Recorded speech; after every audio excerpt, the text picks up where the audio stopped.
ভারতের ইতিহাসে যদি সবথেকে কলঙ্কজনক ঘটনা কিছু হয়ে থাকে সেটা দেশভাগ। আমরা সকলেই জানি শত সহস্র লাশের উপর দিয়ে নেগোসিয়েশনের মাধ্যমে বর্ডার লাইন রচনা হয়েছে, দেশভাগ হয়েছে। ঠিক সেরকমই স্বাধীন ভারতের ইতিহাসে যদি কোনো সময় অন্ধকারাচ্ছন্ন কলঙ্কময় থাকে সেটা হলো এমার্জেন্সি বা জরুরি অবস্থা। সেটা কার সময় হয়েছিল? অবশ্যই আমাদের মহান ইন্দিরা গান্ধীর সময়, যখন উনি প্রধানমন্ত্রী ছিলেন আর কংগ্রেস সরকারের রাজত্বকাল।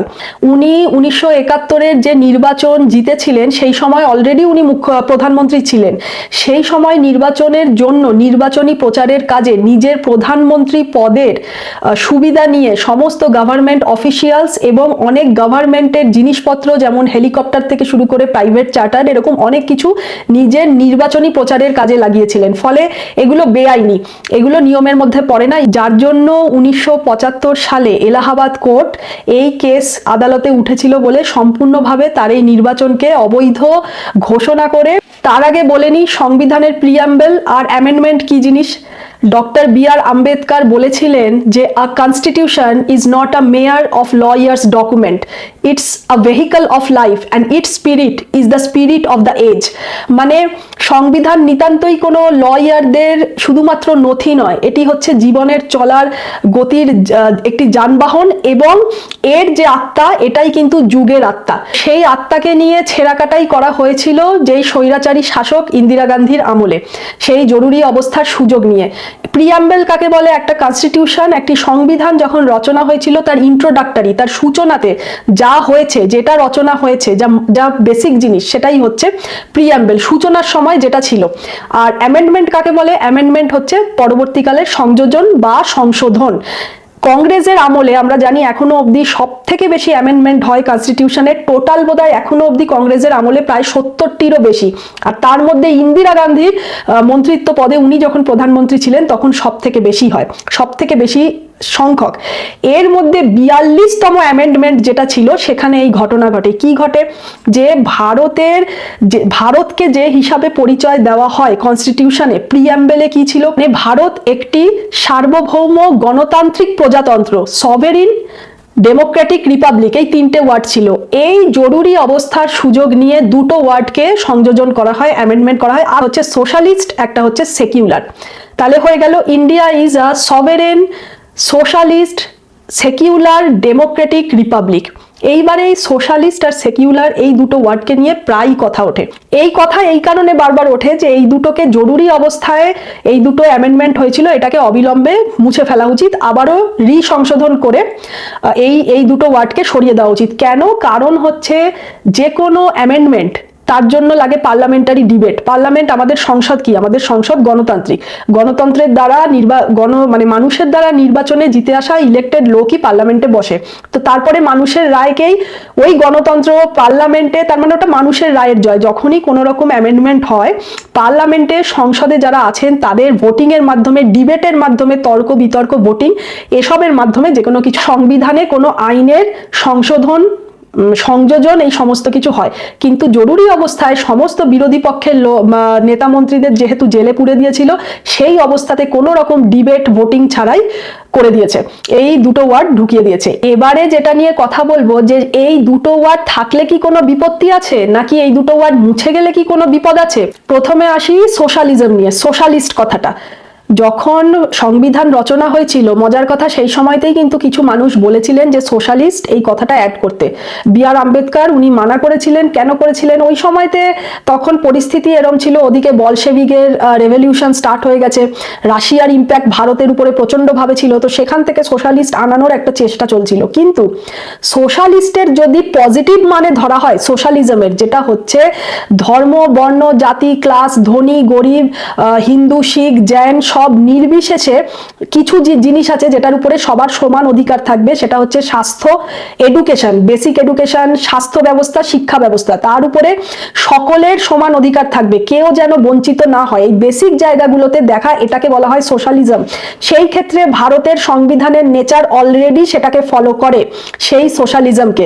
এখন যদি সোশ্যালিস্টের অর্থ অন্য মানে দাঁড়ায়, সেটা হচ্ছে একটি স্পেসিফিক আইডিওলজি বা মতাদর্শকে জোর করে ঢুকিয়ে দেওয়া, যেটার মানে হচ্ছে আমরা জানি সোশ্যালিজম, সোশ্যালিস্ট ওদের ভাষায়, রাশিয়ার ভাষায়, মার্কসের ভাষায় সোশ্যালিজম কি, যে স্টেট কন্ট্রোল করবে। সোশ্যালিস্ট মানে সবকিছু, যেটা পরবর্তী হচ্ছে কমিউনিজম, কমিউনিস্ট, যে সবকিছু স্টেট কন্ট্রোল করবে।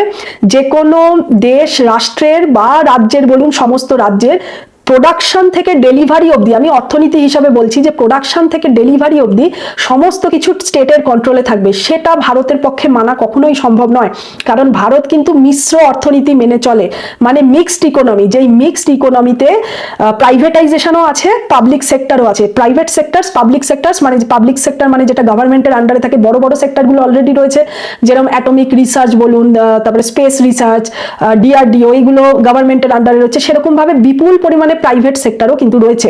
আর আমরা জানি প্রাইভেট সেক্টর কিন্তু ভারতের ইকোনমিকে সাংঘাতিকভাবে ফুয়েলিং করে। ভারতের ইকোনমির শক্তির একটি বিরাট অংশ প্রাইভেটাইজেশন, যার সেক্টরসগুলি, যার মধ্যে একটি অন্যতম আইটি সেক্টর, আমরা সকলেই জানি। তো সেই ক্ষেত্রে দাঁড়িয়ে যদি সোশ্যালিস্ট কথাটাকে ব্যাখ্যা করা হয় ওদের মার্কসের ভাষায়, যে স্টেট সবকিছু কন্ট্রোল করবে, এটা কোনোভাবেই সম্ভব নয়। আবারও রিপিট করছি, সোশ্যালিজম যদি এটা বলে যে জাতি, ধর্ম, ক্লাস নির্বিশেষে কি অনেক জায়গাতে সবার সমান অধিকার থাকবে, কেউ বঞ্চিত হবে না, সেটা হচ্ছে শিক্ষা ব্যবস্থা, স্বাস্থ্য ব্যবস্থা, এরকম ধরনের ব্যবস্থা থেকে, সেটা অবশ্যই ভারত মেনে চলে। কিন্তু মার্ক্সবাদীর ওই পার্টিকুলারটা নয়। তো সেটা নিয়ে একটা বিতর্ক থাকতে পারে যে সোশ্যালিস্ট কথাটা থাকা উচিত কি উচিত না, এরকম ক্ষেত্রে এটা নিয়ে বিতর্ক এটা হবে যে অ্যাকচুয়াল তাহলে সোশ্যালিস্ট কথাটা কি অর্থে ব্যবহার হচ্ছে, তাহলে কি সংবিধান থেকে সরিয়ে দেওয়া উচিত? এক্ষেত্রে হয়তো সরিয়ে দিলে হয়তো সুবিধাই হবে, কারণ সংবিধানের নেচারই যদি আসল সোশ্যালিজমকে ফলো করে, তাহলে আমাদের এই পার্টিকুলার ওয়ার্ডকে কোনো দরকারই নেই। যেমন আর্টিকেল 39 ডিরেক্টিভ প্রিন্সিপালে বলাই আছে যে গরিবদেরও উন্নতির সুযোগ, মানে ওই যেটা বোঝালাম যে জাতি, ধর্ম, ক্লাস, ধনী গরিব নির্বিশেষে কিছু জায়গায় সকলের সমান অধিকার থাকবে, যেটা সকলের পাওয়া প্রাপ্য সমানভাবে। Doctor B.R.. আম্বেদকর উনি বারণ করেছিলেন যে সেকিউলার শব্দটাকে ঢুকিয়ে দিতে, স্পেসিফিক করে উনি বলেছিলেন, এক্ষেত্রেও বলেছিলেন যে ভারতের কিন্তু কিছু কনস্টিটিউশনের, সংবিধানের কিছু আর্টিকেলস বা ফিচার্স বা আইন এরকমই আছে যেটা অটোমেটিক্যালি এটা প্রমাণ করে যে ভারত সেকিউলারই, যদি সেকিউলারকে পজিটিভ অর্থে নেওয়া হয়। কি আর্টিকেল 14 আছে, আর্টিকেল 25 থেকে 28, 14-এ এই সমস্ত আর্টিকেলগুলো যদি আপনারা দেখেন, এখানে বেশিরভাগ ক্ষেত্রে আর্টিকেল 14-এ বলা হয়েছে সবার নিজের রিলিজিয়ান পালন করার স্বাধীনতা আছে। তারপরে বাকি যে কটা আর্টিকেলের কথা বললাম সবকটাই এই ধরনেরই কিছু মানে আছে, যে সবাই নিজের নিজের রিলিজিয়ানের ইনস্টিটিউশন বা প্রতিষ্ঠান বানাতে পারবেন, যেমন মন্দির, গুরুদ্বারা, তার ভিতরে নিজের নিজের নিয়ম পালন করতে পারবেন, নিজের নিজের নিয়ম প্রতিষ্ঠা করতে পারবেন, সবাই সবার রিলিজিয়ানকে প্রচার করতে পারবেন, পালনও করতে পারবেন, সমস্ত কিছুর স্বাধীনতা আছে। কখনোই অন্যকে আঘাত করে নয়, অন্যর ক্ষতি করে নয়, বা পরিবেশের ক্ষতি করে নয়। তো এই জায়গাটা দিয়ে এই আর্টিকেলগুলো থেকে স্পষ্ট প্রমাণ হচ্ছে যে ভারতের নেচার কিন্তু অলরেডি সেকিউলার, যেই সেকিউলারিটি প্রমাণ করে যে কেউ কারোর, সবাই সবার রিলিজিয়ান স্বাধীনভাবে পালন করবে, কেউ কারোর উপরে জোর করে চাপিয়ে দিয়ে নয়, কেউ কারোর ক্ষতি করে নয়। সেকিউলারকে কিন্তু অনেক সময় নেগেটিভ ভাবেও ইউজ করা যায়। কিভাবে? কিছু দেশের যদি আমি উদাহরণ দিই, যেমন ফ্রান্স, আমেরিকা, বিদেশে ওয়েস্টের কান্ট্রিজগুলোকে সেকিউলার কথাটাকে এভাবে ব্যবহার করা হয় যে আইন যখন তৈরি হবে, কোনো রিলিজিয়ানের কি চলছে না চলছে আমরা সেসবকে পাত্তাই দেব না, সেসবকে দেখবই না, আইন যা বলে দেবে সেটাই শেষ কথা। তাতে যদি কারোর রিলিজিয়ানের সেন্টিমেন্টে আঘাত লাগে, উই ডোন্ট কেয়ার। যেরকম ফ্রান্সে হচ্ছে, ফ্রান্স সেকিউলারকেই ইউজ করে, হাতিয়ার করে, তাদেরও কনস্টিটিউশন হিসাবে, আইন হিসাবে, সেকিউলার হিসাবেই তারা হিজাবকে চিরকালের মতো ব্যান করে দিয়েছে। কারণ ওরা খ্রিস্টান মেজরিটি কান্ট্রি, ওরা বুঝেছে যে এই রিলিজিয়ান যদি বাড়তে থাকে, র্যাডিকালিজম বাড়বে, এতে ওদের দেশের পক্ষে ক্ষতিকারক।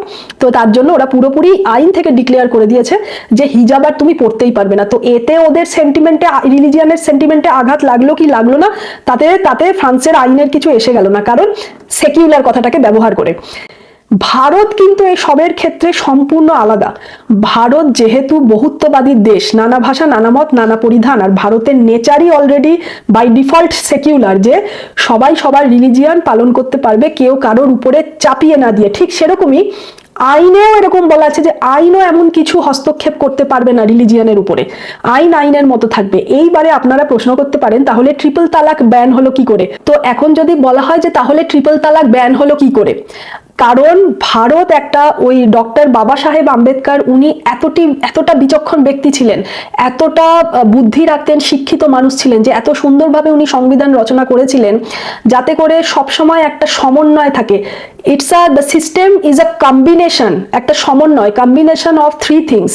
একটা হচ্ছে পার্লামেন্ট, সংসদ, অবশ্যই যেটা গণতান্ত্রিক গণতন্ত্র, একটি হচ্ছে সংবিধান কনস্টিটিউশন, এবং হচ্ছে মৌলিক কাঠামো, যেটা হচ্ছে বেসিক স্ট্রাকচার বা মৌলিক পরিকাঠামো, বা বলতে পারেন যেটাকে বলে ডক্ট্রেন, মৌলিক কাঠামো ডক্ট্রেন।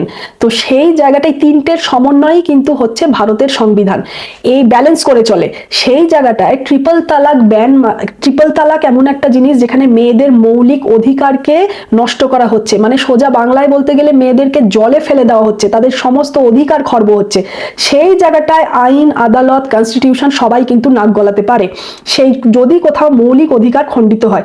এছাড়া কোনো রকম রিলিজিয়াস প্র্যাকটিসে সেটা যদি অন্যের উপরে জোর করে চাপানো, অন্যের ক্ষতি করে না হয়, সেই কোনো কিছুতে কিন্তু আইন, কনস্টিটিউশন কেউ নাক গলাবে না। একটাই কারণ, ভারত সব সময় উদার, ভারত সব সময় বাকি সমস্ত দেশগুলোর মতো রাজনৈতিক বা ভৌগোলিক জাতীয়তাবাদ নয়, ভারত সব সময় হচ্ছে সাংস্কৃতিক জাতীয়তাবাদ, কালচারাল ন্যাশনালিজম, যার জন্যই সংবিধানও এরকম করে বানানো হয়েছে যে যাতে করে সবার সমান সুরক্ষা, সবার সমান ইন্টারেস্টটাকে প্রোটেক্ট করা যায়।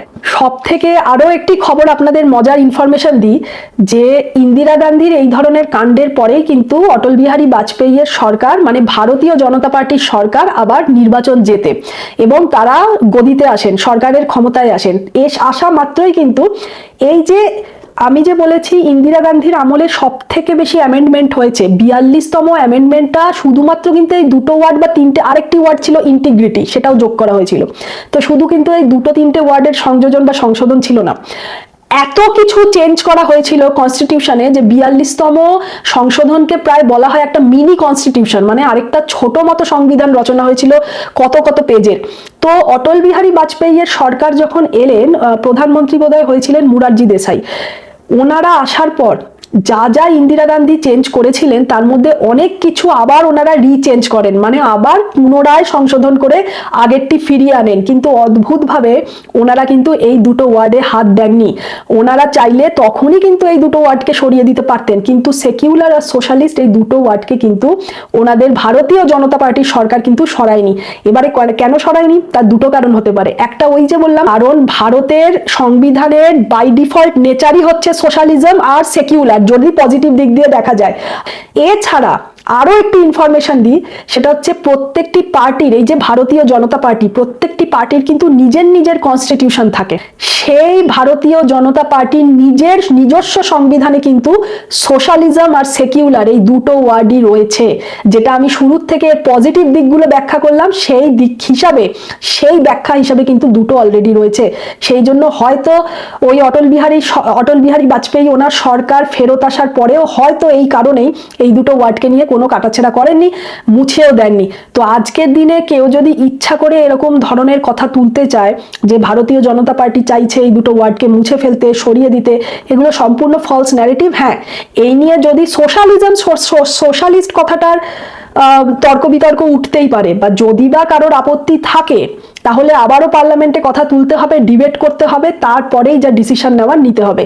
ওই দুটো ওয়ার্ড থাকলো কি না থাকলো তাতে আমার মত অনুযায়ী মনে হয় না খুব একটা কিছু এসে যায়, কারণ পজিটিভ ভাবে আমরা যদি দেখি অলরেডি ভারত সেটাকে ফলো করছে।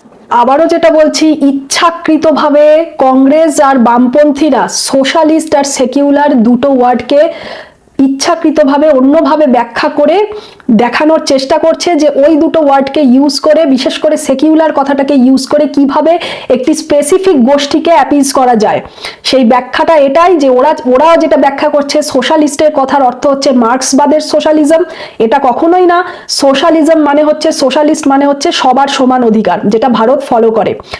আর সেকিউলার কথার অর্থ যে সমস্ত রিলিজিয়ানকে সমান চোখে দেখা হবে এবং কেউ কারোর উপরে হাবি না হয়ে, কেউ কারোর উপরে করে চাপিয়ে না দিয়ে যে যার নিজেরটা স্বাধীনভাবে প্র্যাকটিস করতে পারবে, সেটাও ভারতে সম্পূর্ণরূপে মানা হয়। সুতরাং এই দুটো জিনিসই ভারতে মানা হয়, ভারতের কনস্টিটিউশনের নেচার সেটাই বলে। ক্ষেত্রে এই শব্দ দুটোকে স্পেসিফিক্যালি জুড়ে দেওয়ার মানে অন্যরকম বেরোতে পারে, এবং এই কংগ্রেস আর লেফটিস্ট মিলে চেষ্টা করছে অন্যরকম মানে বের করার, এবং অন্য নীতি নিয়ম যাতে সংসদে আনা যায়, অন্যভাবে এটাকে ইউজ করা যায়, সেটাকে আটকানোর জন্য যদি এই দুটো ওয়ার্ডকে রিমুভ করে দেওয়া যায় তো রিমুভ করে দেওয়া যেতে পারে।